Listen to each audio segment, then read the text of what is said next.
Hello, hello. তো দুদিন আগে আমি একটা ইউটিউবে ভিডিও দিয়েছিলাম যেখানে নববর্ষ উপলক্ষে আমি দুটো মেলাতে বেড়াতে গিয়েছিলাম। তো প্রথম পার্টটা আমি দিয়ে দিয়েছি। এখন এই হলো দ্বিতীয় পার্ট। তো এই দেখতে পাচ্ছ আজকে যে মেলাটাতে এসেছি আমি, মানে ওই দিনই গিয়েছিলাম। তো এটা হচ্ছে দ্বিতীয় মেলাটা। এটার নাম 52 বিঘা মেলা আর কি।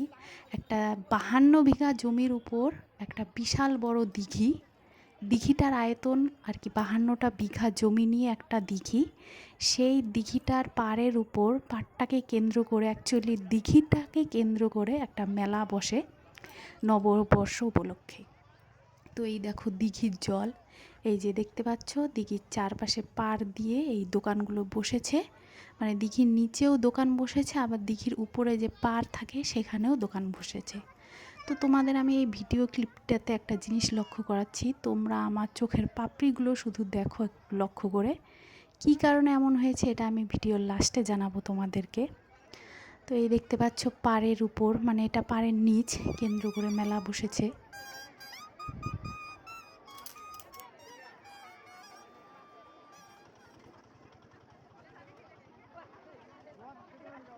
যারা আর কি গ্রামে থাকে তারা জানে যে গ্রামের এই সব ছোটোখাটো মেলাগুলো এরকমই হয়, তেমন কিছুই থাকে না, কিন্তু লোকে লোক, ভিড়ে ভিড়। আর এই মেলাটায় এত দুর্ধর্ষ ভিড় হয় আমি আগে জানতাম না, কারণ আগে আমি কখনোই এই মেলাটাতে আসিনি। তো এই দেখো লোকে লোক, ভিড়ে ভিড়, শুধু মানুষের মাথা ছাড়া আর কিচ্ছু নেই। এইসব গ্রামের মেলাতে না তেমন কিছু থাকে না, শুধু এই যে খাবারের দোকান, চুড়ি ফিতার দোকান, ছোট ছোট বাচ্চাদের খেলনা, এইসবই থাকে। তেমন যে লাক্সারি দোকান এরকম কিছু থাকে না। আর আমি এই দিকের মেলাগুলোতে লক্ষ্য করলাম এই যে মাছ বিক্রি হচ্ছে, দেখো কত ধরনের মাছ, ছোট বড়। আমি তো এইসব মাছ ঠিক মতো চিনিও না, বলতেই পারবো না কী কী মাছ এগুলো। আমার বাবার বিশাল বড় একটা দিঘি থাকা সত্ত্বেও ছোটোর থেকে আমি সেই দিঘির মাছ খেয়েই বড় হয়েছি, তবু আমি চিনি না কোনটা কী মাছ। মানে সব মাছ চিনি না, কিছু কিছু মাছ চিনি, বলতে গেলে বেশিরভাগ মাছই আমি চিনি না, নাম জানি না। চিনি, নাম জানি না। এই দেখো কত ধরনের মাছ।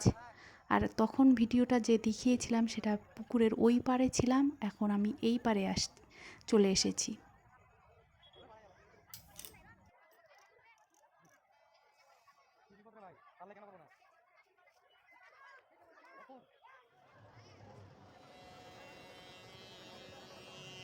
তো তোমাদের আমি একটা ছোট্ট জিনিস দেখাতে চাই। এখানে মেলায় ঘুরতে ঘুরতে এই যে দোকানটা দেখতে পাচ্ছ, এটা হলো কোল্ড ড্রিঙ্কসের দোকান। তো আমি সেটাই ভেবেছিলাম আর কি, কোল্ড ড্রিঙ্কসের দোকান।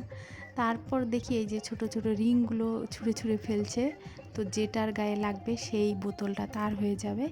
এটা একটা লটারির দোকান টাইপের, তো এটা আমার ভালো লাগলো। এই দেখো উঁচু পাড়ের উপর দিয়ে উঠে যাচ্ছি, এটা ওই দিঘির পাড়। এখন উপরে গিয়ে ঠাকুর, যে ঠাকুরটাকে কেন্দ্র করে এই মেলাটা, মানে পুকুর পাড়ে একটা ঠাকুরের মন্দিরও সম্ভবত এই হচ্ছে। নিচের নিচটুক পাকা হয়েছে, মন্দিরটা গড়ে ওঠেনি। কিন্তু কী কী ঠাকুর আমি সত্যিই বলতে পারছি না কী কী ঠাকুর আছে। তো এই যে আবার পাড় থেকে নিচে নেমে যাচ্ছি। এই মেলাটাতে শুধু উপরে ওঠা, পাড়ে বেয়ে আবার নিচে নামা, থাকে থাকে দোকান সব, আর মানুষ, আর ধুলো, ধুলো ছাড়া কিচ্ছু নেই। তো এই দেখো এখনও আকাশে আলো আছেই, মানে সন্ধ্যার পূর্ব মুহূর্ত। এরই মধ্যে আমাদের মেলা ঘোরা শেষ। অ্যাজ ইউজুয়াল আমি কিছুই কিনিনি, শুধু হ্যাঁ দুজনে আখের রস খেয়েছিলাম, কিন্তু সেই ক্লিপটা তুলতে আমি ভুলে গেছি। তাছাড়া আর কিছু খাইও নি, কিনিও নি। তো সাথে সাথে আমার কর্তা বলল এখন চলো বাড়ি চলে যাব। এই দেখো তেমন ঠিক মতো সন্ধ্যা হয়নি আর কি, সন্ধ্যা হয়েছে, তো বলল চলে যাবে। এই যে বাইক স্ট্যান্ডে চলে এসেছি, এখান থেকে বাইক নিয়ে এখন চলে যাব। চলে যাচ্ছি বাড়ির দিকে, রওনা দিয়ে দিলাম। আর আস্তে আস্তে আমরা তো বের হয়ে যাচ্ছি, কেউই বের হয়নি, শুধু সামনের লোকজন আসছে মেলাতে। দেখো কী রকম ভিড়, বাইক আর টোটো আর মানুষ। তো এই তো আমরা ভিড় কাটিয়ে বাড়ি চলে এসেছি।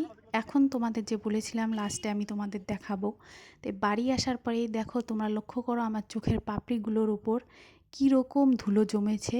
এটাই দেখাতে চেয়েছিলাম, এত ধুলো যে চোখের পাপড়িগুলো আমার ভারী হয়ে গেছে, মুখ চোখ হাতে সমস্ত জায়গায় শুধু ধুলো আর ধুলো। ওই মেলাটা ধুলোর জন্যই আমার কাছে বিখ্যাত। তাই এই ছিল আমার ছোট্ট ব্লগ। টাটা।